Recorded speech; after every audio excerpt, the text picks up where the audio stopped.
Throughout the past 2 years, we have read numerous stories about this time in our nation's industry and the impact on education. Whether you read the Times, Washington Post, or your local newspaper online, the state of education is a constant, almost dominant theme in our everyday lives, which for many of us, we can view as a good thing. Yet, we also know that there are so many stories that go untold, and it is easy to wonder how we as individuals can get our views about specific classrooms or communities to the front of the news desk. Today's lunch discussion is for you, as we have asked my colleague, Dr. Robin Harris, Executive Education Trust Vice President of Communications, to explore how to bring your story to the front of the news cycle. Robin brings more than 15 years of writing, editing, and production experience to the Education Trust. As the leader of our communications team, she is responsible for managing a smooth and efficient production process and helping to ensure that we convey our message in a clear and compelling fashion. I haven't told Robin this, but Robin is one of my favorite colleagues. She's really, really great, very nice, is one of the kindest people I've met. So please welcome Robin and our esteemed panelists to the stage. So I'm gonna procrastinate a little bit while the long line is getting their food. So we can make sure we maximize our time. But good afternoon, everyone. Welcome to the Luncheon Plenary. I am excited to be here. Our title is News, News, News, How to Be a Part of It. And I'll add how to be a part of it in a good way. We probably should have said that. There are all types of ways to be a part of the news. So I know everybody's been saying how excited they are to be at a boot camp. I am excited too, and not just because we've been virtual for the past 2 years, but because just to be at a boot camp in general. As you all were kind of meeting pre-COVID across the nation several times a year, I was stuck back at the office with our fabulous team of editors and designers, recovering from late nights of making sure all the fact sheets and the reports and the briefs and the publications and all the materials that you got were of a high quality. And it was rewarding to hear staff come back and say how our materials were received, how people were eager to use them, how they might have sparked a conversation. But I will say I am incredibly grateful to be able to experience some of this boot camp magic in person. So I see what you all have been talking about all these years, and glad we're right down the street from the office. So I will say I'm also incredibly grateful for our panelists today. They are quite impressive. They are very busy, so we are extremely appreciative of them spending their lunch hour with us. We know that they have quite a bit to say, so I'm gonna try to not talk and let us learn from them. But you know, a key component of effective advocacy is building awareness. And we depend on the media to do that. They're a key part of our strategy. We depend on folks on the panel to share our research, share our data, to really, create urgency for our cause, to explain exactly why policy matters to people and how it impacts their lives. So that is exactly what our panelists do. They do that by telling us real-life stories of students, teachers, classrooms, district leaders. They tell the stories, and we depend on them for that. So we're excited to hear from them today. We want to ask them what makes a good news story, what's going to make them open your email, how can we help them get the story right, and how can we be partners in our quest for education equity. So let me introduce our panelists. They can join me on the stage. Give them a round of applause.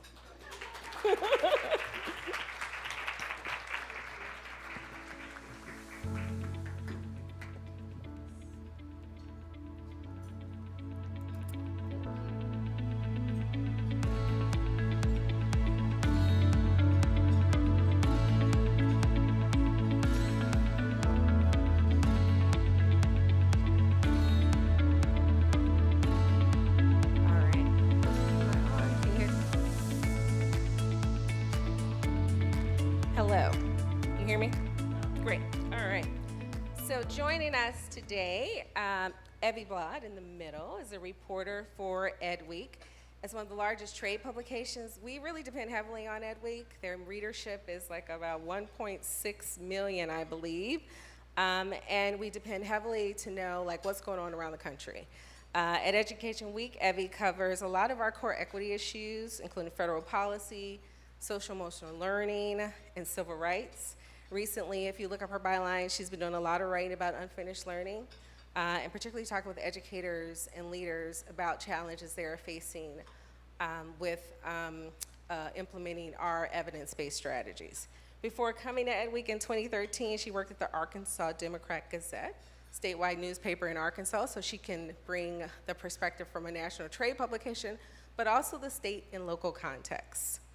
Thank you, Evie. Debbie Trong is a print and audio journalist covering education for WAMU. That's our NPR station. Prior to coming to WAMU, Debbie covered Virginia schools for the Washington Post, where her reporting covered seclusion and restraint in public schools, persistent racial disparities in high-performing school districts, and the fight for more protections for transgender students, so a lot of our core equity issues. Debbie also worked for the Richmond Times District, where she also covered quite a few stories outside of education, the threat of high-speed rail, dilapidated public housing, and work has appeared on Morning Edition, All Things Considered, as well as in the pages of the LA Times, the Buffalo News, the New York Daily News, USA Today, and the Penn Live Patriot News. And finally, Delia Gonzalez is a news reporter at WUSA Today. That's our TV9 station here. She spends a lot of her time talking about the challenges and triumphs of DCPS, of course. She got her first break in the business at the U.S. Senate Radio TV Gallery and at NBC Network News.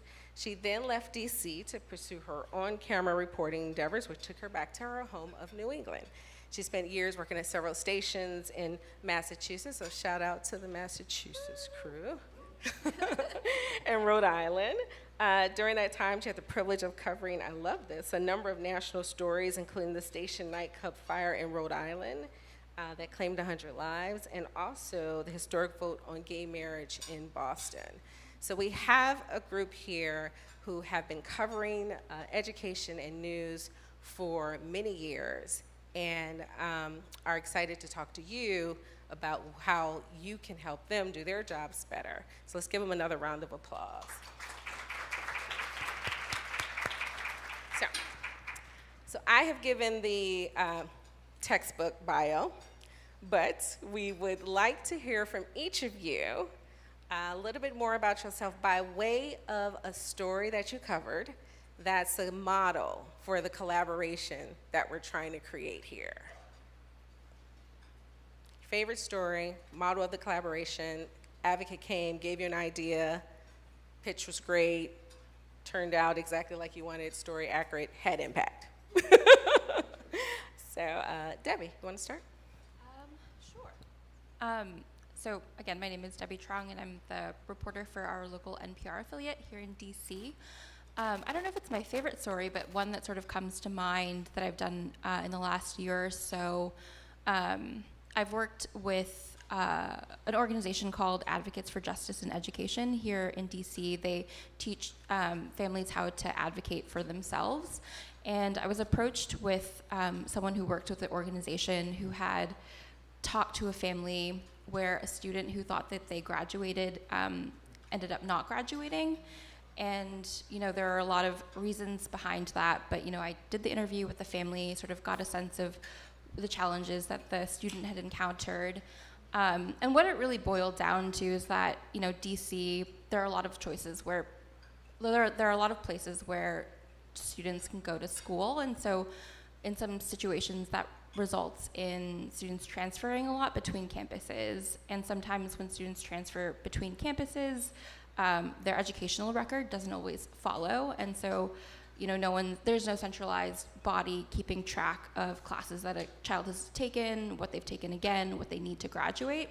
And so that was sort of a really wonky thing that I think that, if someone approached, it would be difficult and inaccessible in some sort of way. But because this advocate was able to connect me with a family that had gone through the situation, it really sort of humanized it, and I think it made the story make sense to a lot more people. Sorry, go ahead. So I'm Evie Blood. Did I hear an Arkansas response out there? Woo pig? Woo pig! I'm trying to think, my job functions so much differently since I'm not in local news. You'll talk to people at Ed Week who have like a favorite Margaret Spelling story because they've been there so long. And so the way we work with advocates, I would say is a little more of an ongoing conversation because we cover these issues that come up. I think about when I started at Ed Week was when the Obama administration first released the guidance on racial equity in school discipline, and we've seen how that conversation has gone. One story I wrote last year that wasn't some big, deep investigation, but that covered an issue that we're all familiar with was looking at parents whose children during remote learning, they had sought an initial special education evaluation and still hadn't gotten one.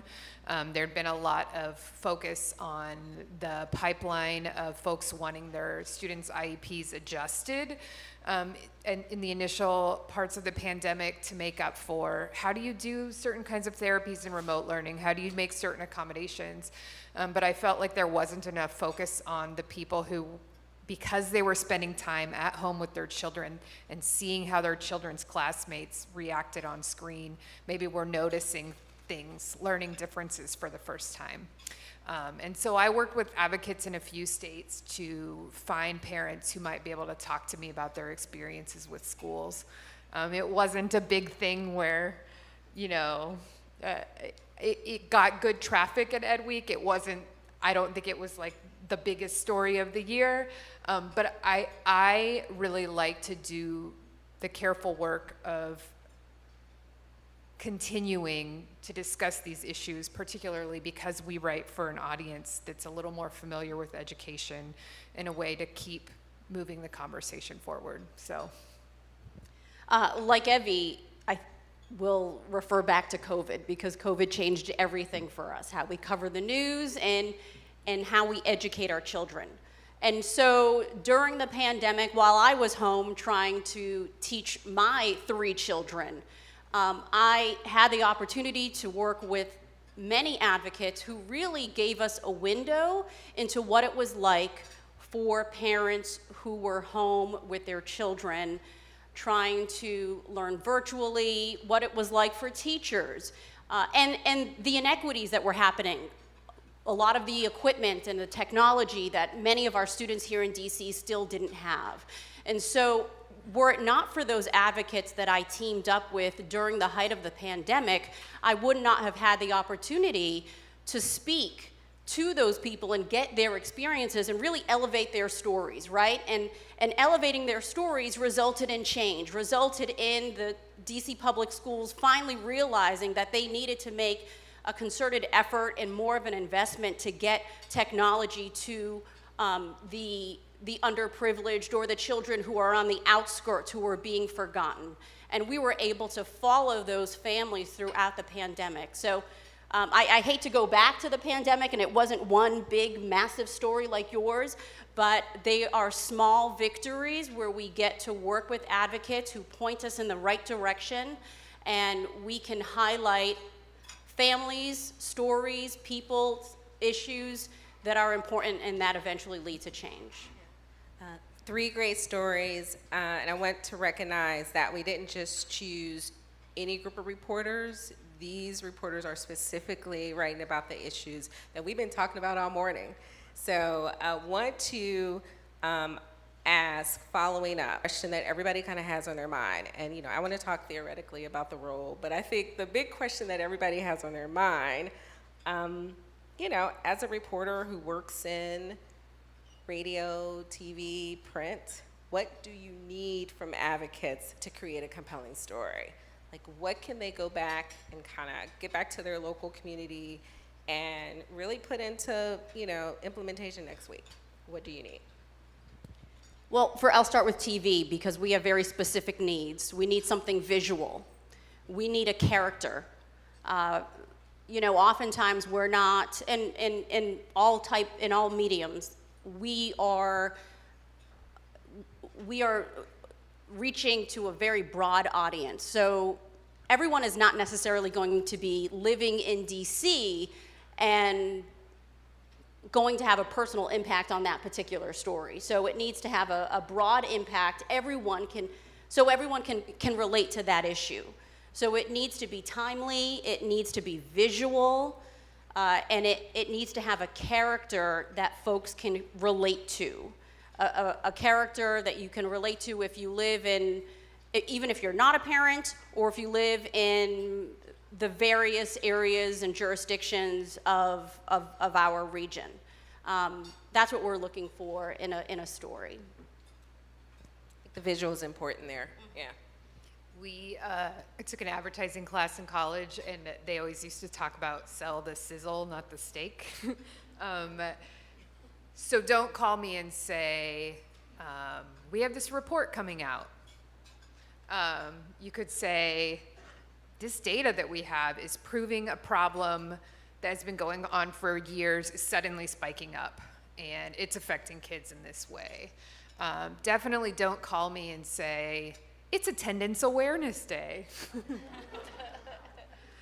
That's not what we call a news hook. That's not a very good news hook. If you call me and say, like when I used to cover healthcare, it's Organ Donor Awareness Day, I probably wouldn't cover that. If you call me and say, this woman is meeting the man who got her dad's heart, I would say, well, she would definitely say, well, I want to cover that. So I think another thing that's really important when you're approaching a reporter is to be aware of what they have covered recently about the issue that you're approaching them about. Maybe they haven't at all, but if they have, to kind of understand the context they come from. And I'll stop there. Yeah, I guess just to add on to that, like I cover education obviously in the DC region and in the city, and sometimes I get pitches from out of state, and you can just sort of tell that it's a mass email from to reporters in all parts of the country. So don't do that. I would recommend sending like pitches that like you said, demonstrate a knowledge of what the reporter has covered in the past.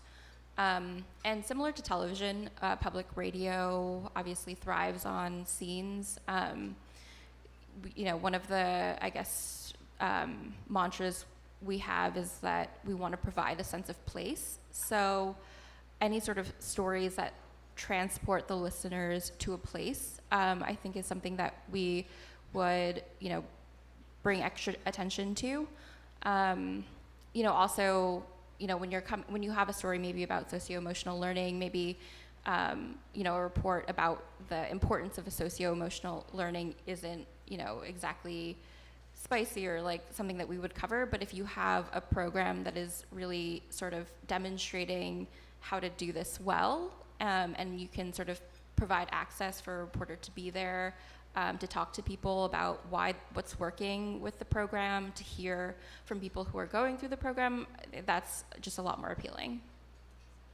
So I heard character, place, knowing what the reporter has been writing about, something that can have impact beyond just your individual space, but talk about it in a broad impact.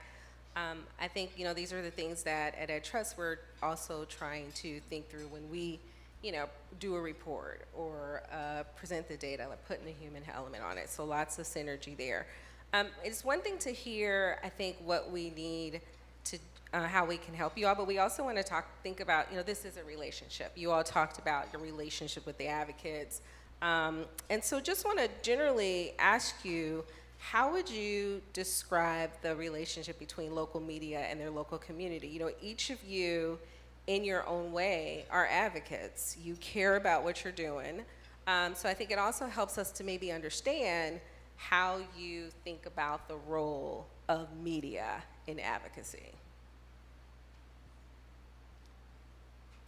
Start. I consider my role as a reporter a public service. I am here to elevate your stories. So I think we work hand in hand. I can't do my job without folks on the ground who know the stories, know the issues. I know I have the privilege of having a platform to raise those issues and bring them to light. And so I think that's my role and how we can work together. I am an advocate. I'm a public servant. I'm an advocate. I'm a mom of DC public school students. I care about this community, and I have a stake in what I cover. Not to say that you need to have all of those, you need to have all of that background in order to be a thoughtful and caring and empathetic reporter, but that is just, that's who I am, and that's how I approach the work that I do.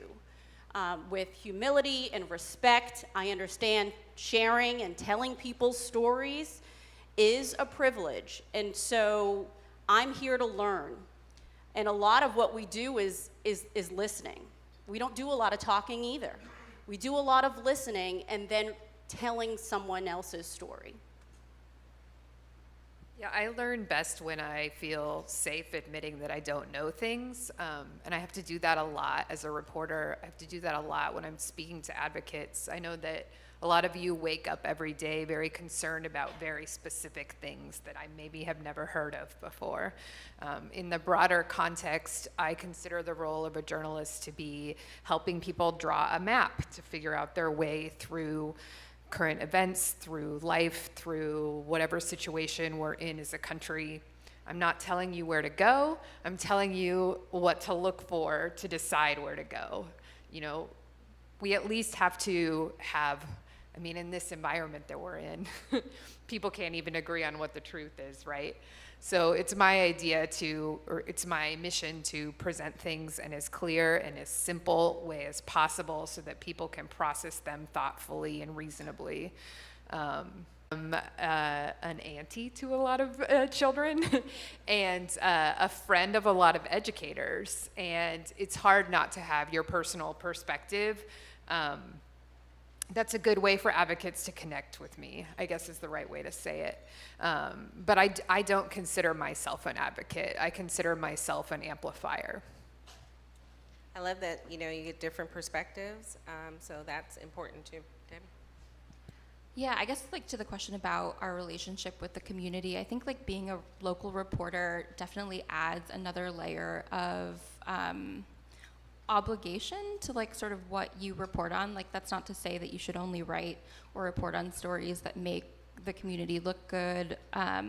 It's more so that, you know, you should approach every story knowing that what you report is going to have real ramifications and consequences for the people that you talk to, people in your community, people that you will likely have to talk with again in the future. And so I think that deserves even more of an added layer of like carefulness and accuracy, and to a certain extent relationship building. You know, I think also an important aspect of this job is to call attention to or to bring a platform or to provide a platform for people who historically have had less access to those platforms or to traditional forms of power and institutions. And so I think it's really important as part of our jobs to be actively seeking those types of stories that, you know, maybe aren't being pushed by people who are the loudest. You know, I appreciate you all sharing that when you think we use the media with big M and that, the media. And we're really just talking about people that care about their communities, trying to do their best job, so how we can work together. Thank you all for sharing that. We've talked a lot about the pandemic.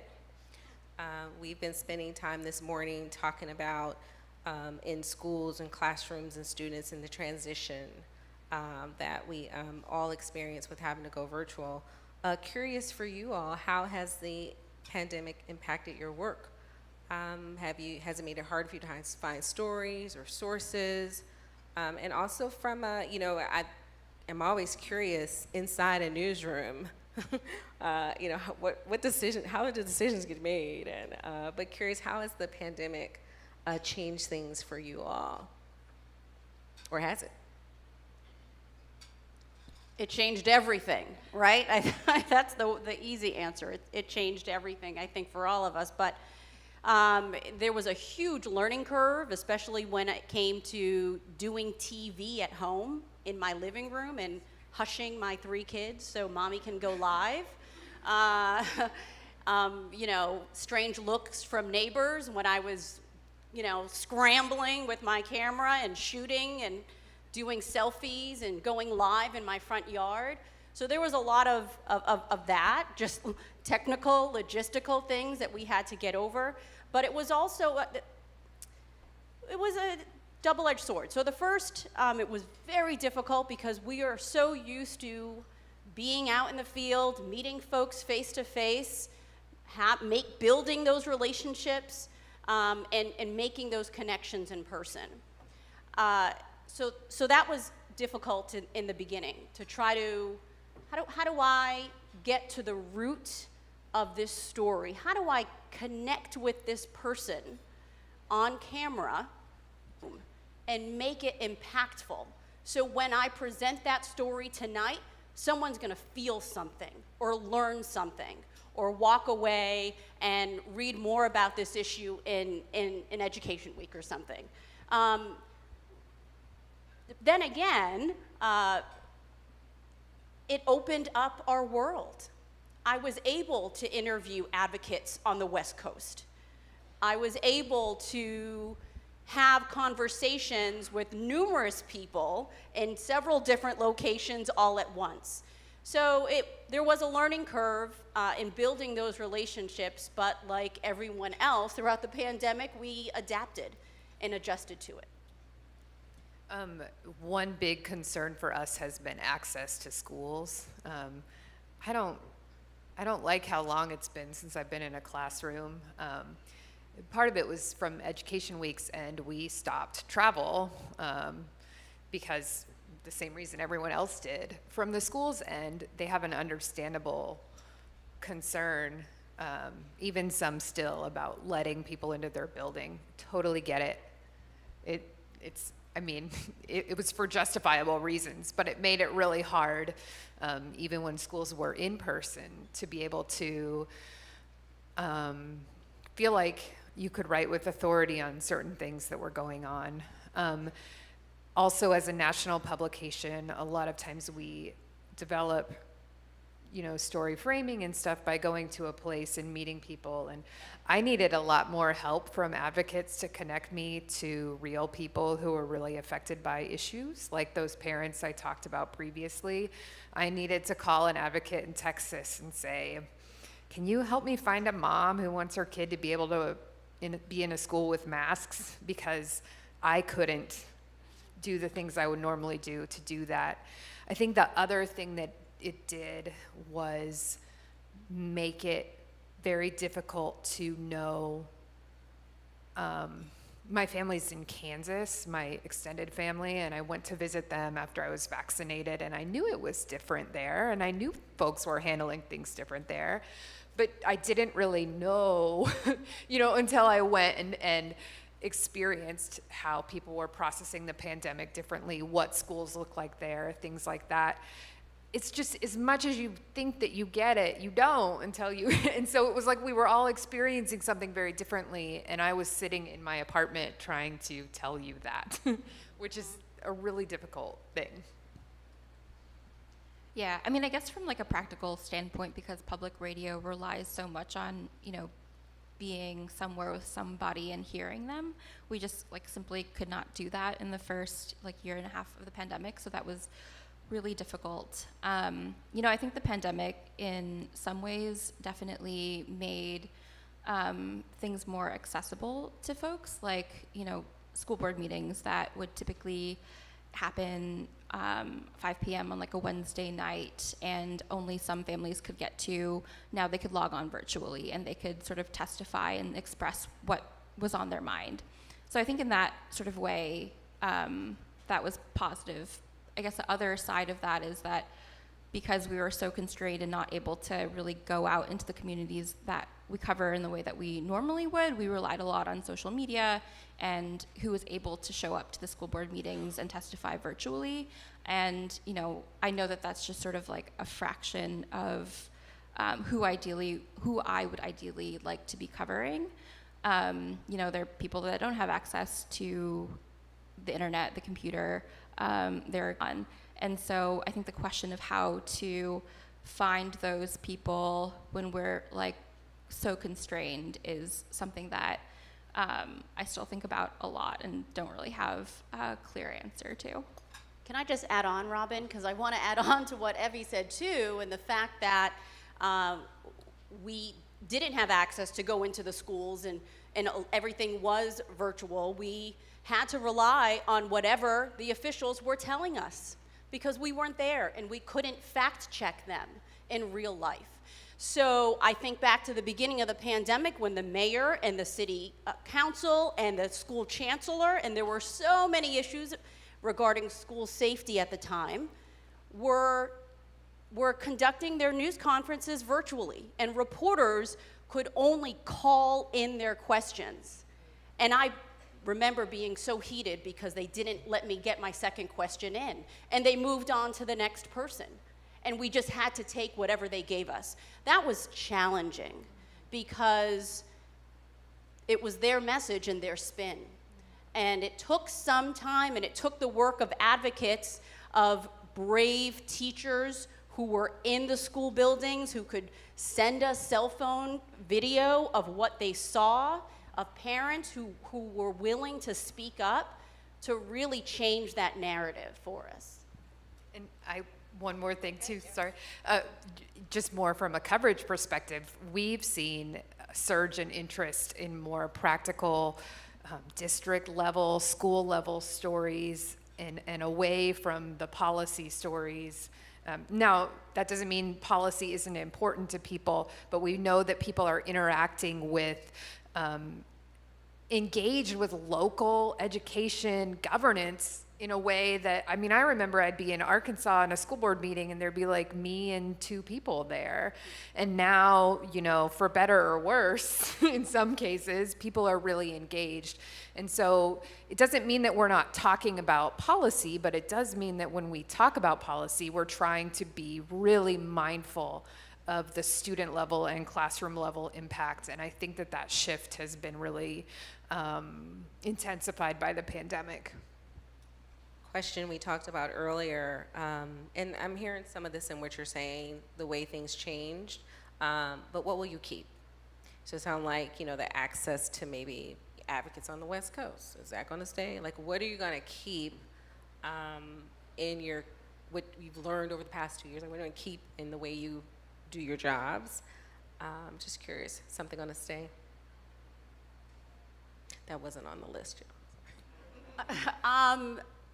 I think it has expanded, especially for local TV, working for a company who doesn't even want you to drive to Baltimore on a weekly basis, right? We're hyper local, we want to stay within our jurisdiction, and we have a deadline. I have to get on the air at 5 o'clock, no matter what.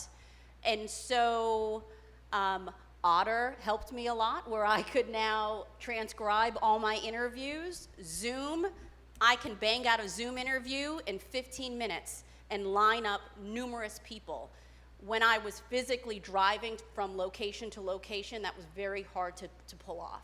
So in many ways, it has given us access and opened us up, and so I will, and we still do implement a lot of Zooms in our coverage. I just interviewed Ben Crump for a story that's airing tonight, and he was in a hotel room, some random location, because he moves around constantly. That would not be available had it not been for the pandemic. I think I want to retain a certain level of humility. That feeling of getting off the plane in Kansas and saying, I knew things were different, but to feel it is, I think, something that I should have been more mindful of before, and should be more mindful of in the future, that that there are experiences and perspectives that I don't understand, or that I think I understand, that affect people in a much more personal or emotional way than I have acknowledged.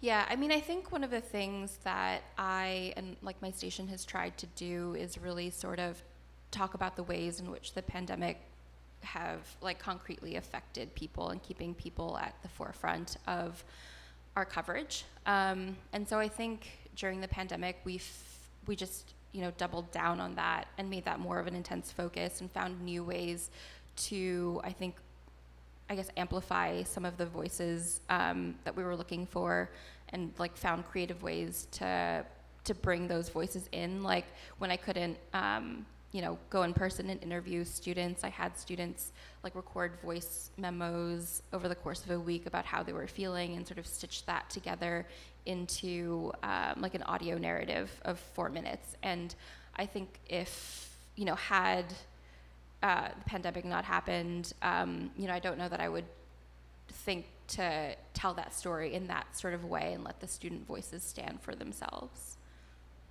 No, that's good. And I think, as advocates are thinking about what will interest a reporter, you've got a student willing to kind of record themselves or follow them, just little tactics like that seem helpful. So one burning question was, yes, what can we do?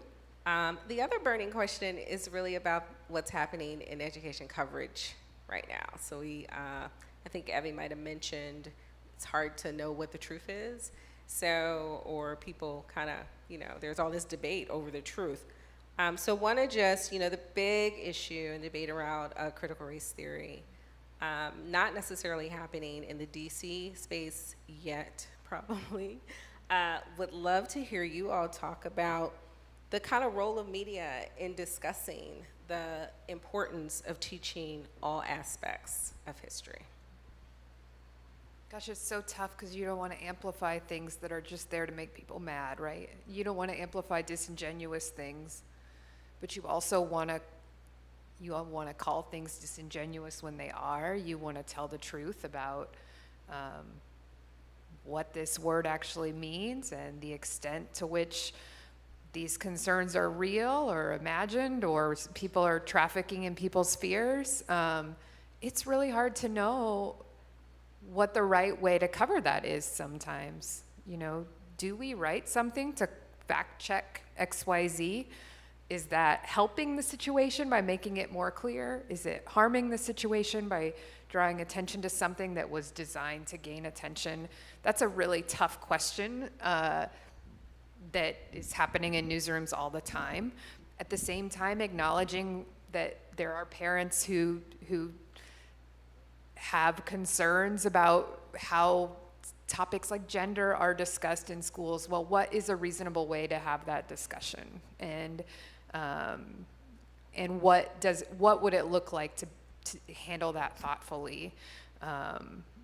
But the noise, the heat, and the lack of light has been so difficult. And I know that anyone in this room could look at us and say, well, that's on you guys. It is a really hard thing to know how to handle. And I don't know, Newsrooms, there are a lot of difficult discussions happening in newsrooms around critical race theory and around so many other issues that are social justice and civil rights issues happening in our country right now. And I think really, one, it's approaching it knowing that you don't know all the answers and that you're kind of a student yourself, but doing our due diligence and not putting something on the air or in broadcast or in print that hasn't been vetted, hasn't been looked at, hasn't been reviewed by numerous people. So while you see the 3 reporters here, we don't act as individuals. Our name may be on the story, in the byline, but there's a whole team of folks in the newsroom who kind of are weighing all of that, because we do know that we have this responsibility to not only get it right, but to be fair, and to not spark any kind of controversy, additional controversy.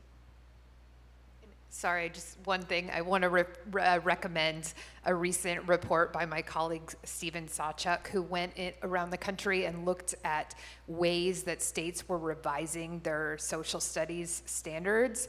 And he went in and found individual words that people were changing after these meetings and hearings to illustrate this. And I think that is the kind of coverage we need.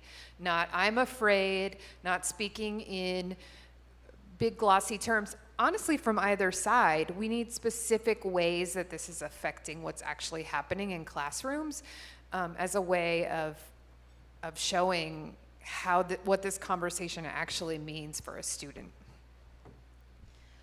Yeah, I think on that note, I think like media, journalists in general, need to be like really mindful of who we're giving a platform to, who's sort of who we are allowing to dominate the discussion and discourse on things like quote unquote critical race theory. I mean, and who they represent within a community. I think one sort of, there are reporters that have done this, but I think one undercovered aspect of the discussion of how systemic racism is taught in schools is the voices of like students of color who are watching like this sort of debate play out and likely internalizing a lot of what's happening around them and sort of feeling a certain way about their histories, their lived experiences being discredited and invalidated. And I think, like as reporters, we could do a better job of sort of trying to bring out those stories, or getting into a classroom where an educator is talking about these sort of issues in a thoughtful way that is providing a lot of value to a child's education and what that sort of looks like, instead of sort of maybe disproportionately giving a lot of attention to, people who are making, bad faith attacks or are being disingenuous. There's a great series, if you go, the Dallas Morning News tweeted out this morning of reporters around the country talking to students from various marginalized groups about how the current political moment is affecting them, and LGBTQ students in Oklahoma and students of color in Texas. And I would recommend. So I have got my burning questions answered. We could continue to talk about them. I think a lot of what you all said resonates a lot with the struggles that we're having in not having culture wars take over or take up our space or affect our messaging. So I appreciate that. But I want to open it up to the audience for questions. Some of you have stopped me in the hall and said, I'm excited about this. I really want to know this. So this is the opportunity to get some insight into what makes something news and how it reaches a story. Any questions?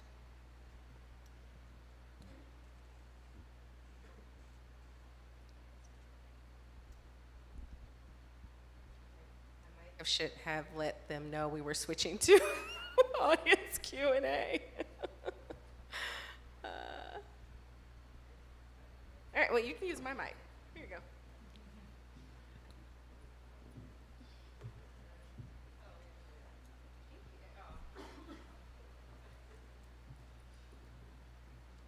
At Trust, we're here to serve. I appreciate that. I probably could have spoke without it anyway. So I love this conversation, particularly because I'm raising 3 young people at home who really use social media more so as their information source. And we have really good, rigorous conversations. I tend to tune into television, news stations, and some online newsletters that that I follow. But I'm curious to hear about your thoughts when you're starting to talk about being a journalist and being, the importance of fact checking. I actually went to school for journalism. and the meeting of where young people are today in terms of their sources of information, and your thoughts around not just accuracy, but the importance of them being informed, and how you see that changing in meeting, again, like meeting young people where they are. That's to anyone. There are some, do you guys follow the Washington Post TikTok? Do you guys know what I'm talking about? When this guy first started making these TikToks, I was like, what is your deal? Like, how is this a good idea? And now they have 3 people on their TikTok team.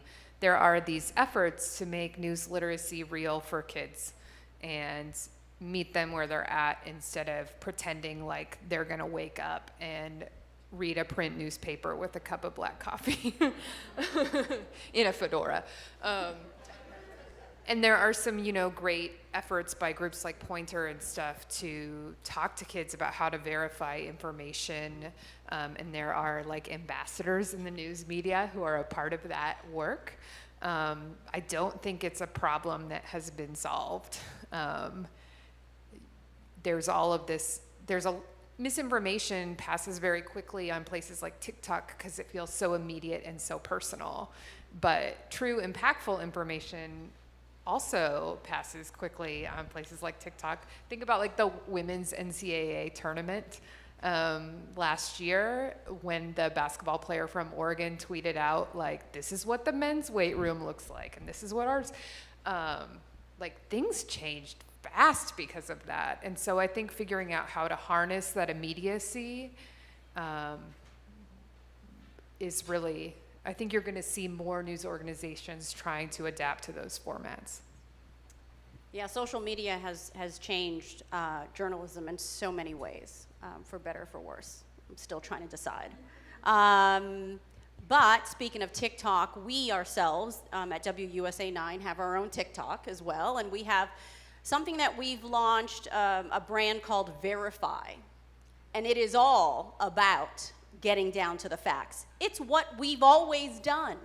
It's what reporters have always done. We've always fact-checked things. But now it's putting it in a clear, concise way so folks, so we can get to the truth and folks can see the work that we've done and the experts that we've spoken to. So our Verify team is on TikTok, is on Instagram, with quick snippets saying, hey, we've seen this viral post, let's break it down, and this is what it really means. So that has really changed the way that we communicate with folks. The way folks consume news, and I know I'm a NPR listener and a news watcher, and my kids are on social media as well. So we're trying to strike that balance, and I think where you can slowly see it throughout the industry with small TikToks and small accounts, and I think you'll probably just see more in the future.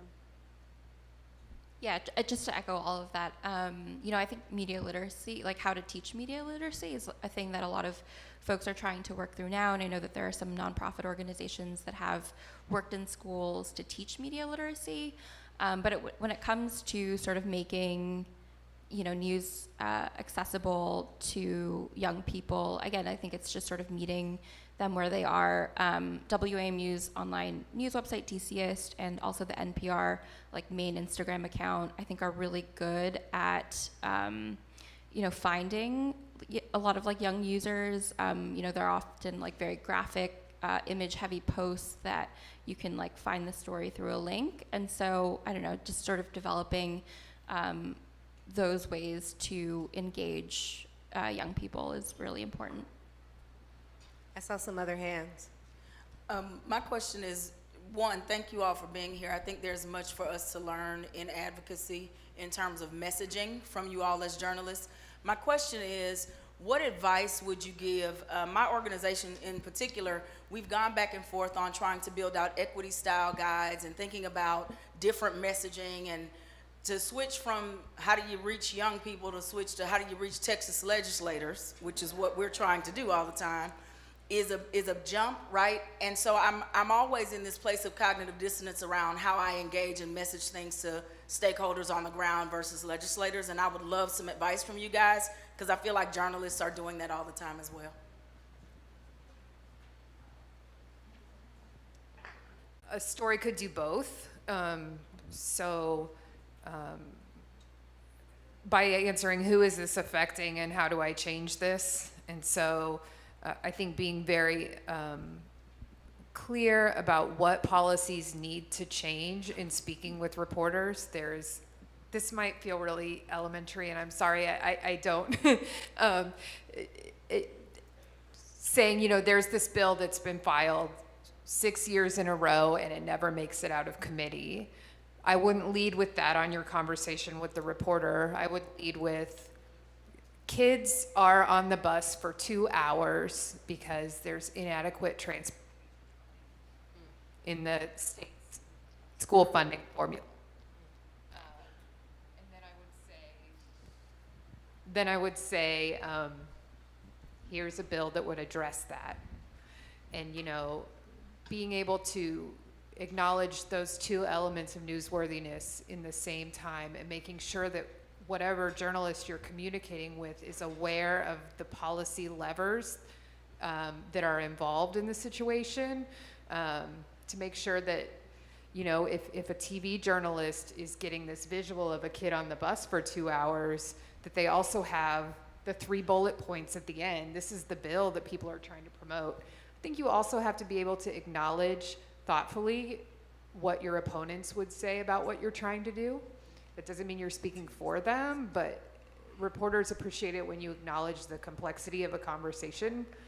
This is why it hasn't made it out of committee. And it might be that there's some influential lobbyist or something that doesn't want it to. It may be that, there's some technical thing that needs to be fixed, but you do better when you acknowledge that on the front end, if that's helpful at all.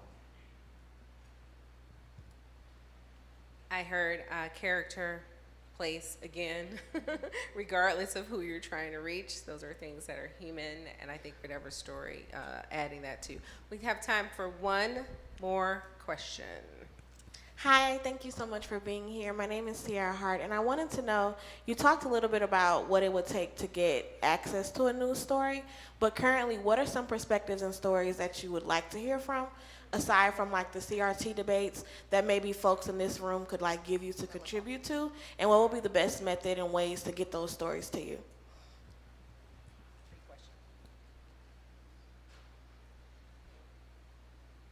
Yeah, I think that this is maybe not surprising, but I imagine that I'll be spending the rest of this year, probably longer, talking about the consequences of the pandemic on students in all its forms. So the mental health aspect, how that's showing up in schools, what advocates are hearing, what can be done to address some of the trauma that students have gone through, and how that is affecting learning, and also obviously the academic consequences.